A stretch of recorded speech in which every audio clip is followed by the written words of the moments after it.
अहमद उवैस साहब, ये अली अमीन गंडापुर साहब का जो बयान है, ये इसको हम क्या समझें? ये कोई वार्निंग है? इसको हम खुली धमकी समझें या ये कोई डेडलाइन दी जा रही है हुकूमत को कि इस वक्त तक आप कुछ ना कुछ इकदाम उठा लें, नहीं तो फिर हम ये करने वाले हैं? तो ये मरकज़ में जाकर हुकूमत पलटने का प्लान इस वक्त तहरीक इंसाफ बना रही है?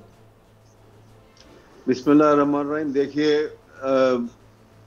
जुबान इस्तेमाल करते वक्त उन्होंने थोड़ी सख्ती इस्तेमाल की है, सख्त लफ्ज़ इस्तेमाल किए हैं जो एज चीफ मिनिस्टर उनको नहीं करने चाहिए थे। लेकिन हकीकत यह है कि हालात की संगीनी जो है वो इस हद तक पहुंच चुकी है। इसको मत भूलिए, ये मत समझिए कि हुकूमत बन गई है और ये झूठे ओथ लेके एक प्राइम मिनिस्टर बन गया, कोई कैबिनेट मेंबर बन गया, कोई इंटीरियर मिनिस्टर बन गया और मामला सीधे हो गए और सब मिट्टी पाव वाली पॉलिसी के ऊपर चल पड़े और पीछे एक बहुत बड़ी ताकत खड़ी हुई है, उसके हाथ में डंडा भी है और बंदूक भी है और सब मामले सीधे हो जाएंगे।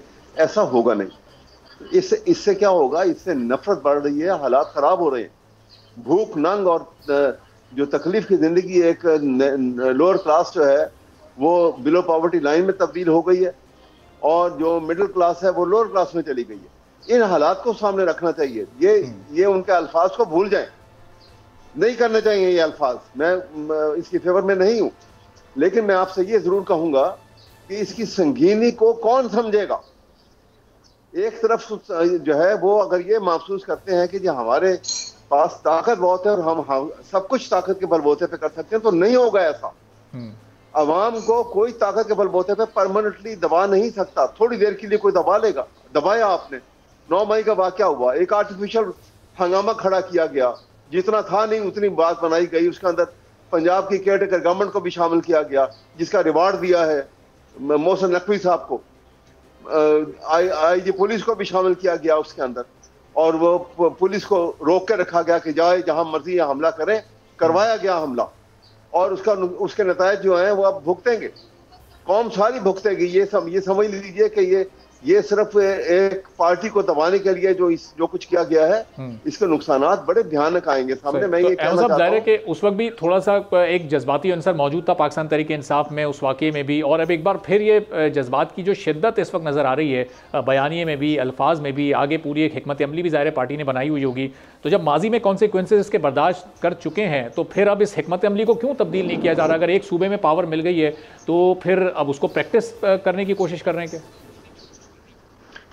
सवाल ये है कि देखिए ना, अगर एक तरफ कैलकुलेशन ये है कि एक सूबे की ताकत है और अगर ज्यादती करेंगे वहां गवर्नर राज लगा देंगे और हम कंट्रोल कर लेंगे, लेकिन हर जगह आवाम को आप ऐसे कंट्रोल नहीं कर सकते।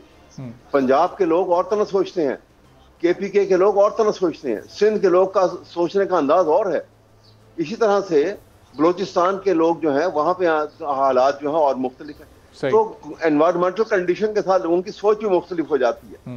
तो हिस्टोरिकली जो केपीके के लोग जो हैं वो बड़े इंडिपेंडेंट सोच के लोग हैं, मर्दान हुर कह लीजिए उनको, कि वो किसी खौफजदा नहीं होते हैं और जो उनके जेल में है उसको मुताबिक चलते हैं।